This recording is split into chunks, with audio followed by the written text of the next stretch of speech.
Oui, j'ai décidé qu'aujourd'hui, la sortie sera en noir et blanc. Bon, à part les photos et vidéos du drama que je vais mettre dans la vidéo. Mais avant tout, n'hésite pas à liker, t'abonner, bien sûr, activer la cloche. C'est parti.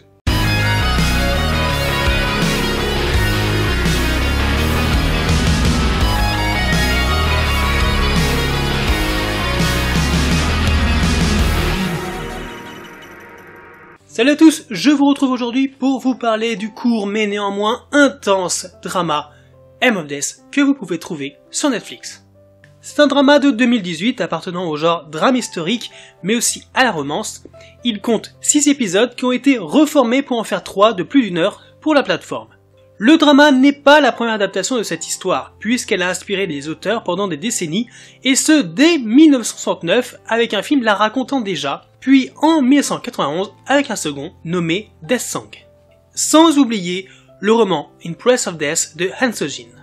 Le drama nous plonge dans les années 1920 alors que la Corée est occupée par le Japon.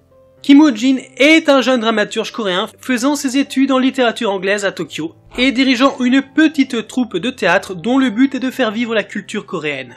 Un jour, il rencontre Yoon Sin-do, une chanteuse virtuose issue d'un milieu modeste, et l'invite à rejoindre l'aventure lors de la tournée de la troupe en Corée. Emportés par la passion et l'art, les deux jeunes gens finissent par tomber amoureux, mais même si le destin les a fait se rencontrer, ils semblent vouloir aussi les séparer.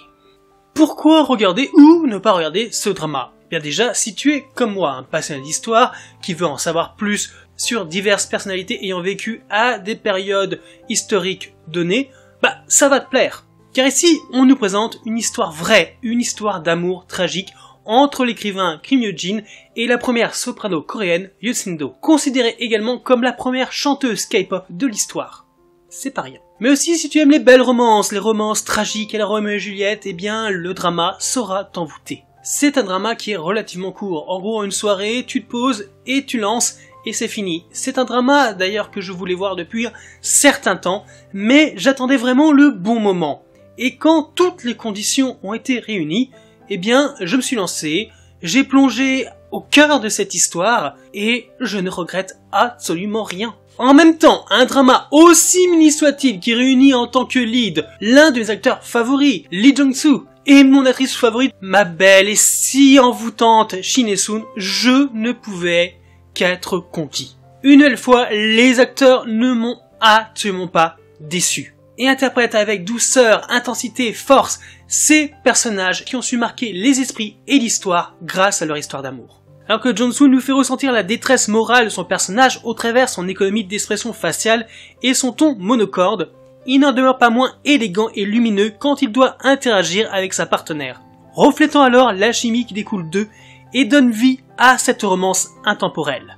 Hye-sun est celle qui brille le plus, très vivante, expressive, gracieuse dans les costumes d'époque qui semblent avoir été inventés, faits pour elle. Elle se glisse alors de la plus belle des manières, avec prestance, finesse et subtilité dans la peau de cette femme amoureuse qui encaisse les injustices tout en restant digne, sans jamais trahir la force de ses convictions. Même certains semblent penser le contraire, elle est véritablement le personnage principal de cette histoire. Le drama adaptant des faits réels, il était clair qu'aucune liberté, voire peu, ne serait prise, sous peine de mécontentement, surtout quand on voit actuellement tous les divers scandales qui éclaboussent le monde de Dramaland. Ce drama nous dévoile tout un pan de la société traditionnelle coréenne de l'époque, et d'oublier ses rêves pour être ce qu'on décide que tu sois. La question du devoir filial est majeure dans les familles aisées, où il faut suivre l'exemple familial, ou alors renoncer à tout, sauf à ses rêves. A contrario, dans les familles modestes, pauvres, c'est la survie qui prévaut, au point de se sacrifier au plus offrant. Choisissant de ne pas entrer dans les détails concernant les différents mouvements émergents dans les années 20, tels la libération de la condition de la femme en opposition au patriarcat confucianiste. La série les esquisse pour se consacrer uniquement à l'histoire d'amour, avec esthétisme au sein de décors évocateurs de l'époque, de tenues et costumes au charme d'antan, et grâce à la mise en scène des destins croisés. Mais le point fort de M of Death, c'est sa photographie et ses nombreuses scènes qui donnent envie de mettre sur pause et d'admirer attentivement chaque détail qu'on nous offre. À côté de ça, la série raconte la création de la chanson de Yoon Sin-do, A Place of Death, dont la série porte le titre. écoutez-la après avoir vu le drama et laissez-vous envahir par sa saveur unique et la tristesse qui s'en dégage. Même si la chanson ne sera malheureusement pas utilisée ni diffusée au cours de la série, sa présence est indéniable. Elle nous hante et traduit l'amour tragique vécu par la jeune femme, un amour qui lui échappe alors que son pays est aux portes de la mort, que son identité est remise en cause quand une autre nation l'écrase. Et c'est de ça dont il s'agit. La mort de l'identité nationale, de sa culture et de son peuple pour être colonisé et transformé jusqu'au plus profond de leurs êtres. Un thème mis en scène au travers du mal-être des personnages et de leurs actions désespérées pour vivre. Mais le drama, lui, ne manque pas d'identité, loin de là, car il est assez unique en étant génialement tragique, aussi théâtral qu'esthétique. C'est une série magistralement orchestrée et menée jusqu'à la fin qu'on nous annonce depuis le début. Une fin à la hauteur de la légende, avec un goût certain pour la mise en scène. Voilà, alors récapitulons. Du côté des points positifs, d'excellents acteurs, de beaux décors et costumes, un scénario et des thèmes forts, et surtout une forte identité se dégage du drama.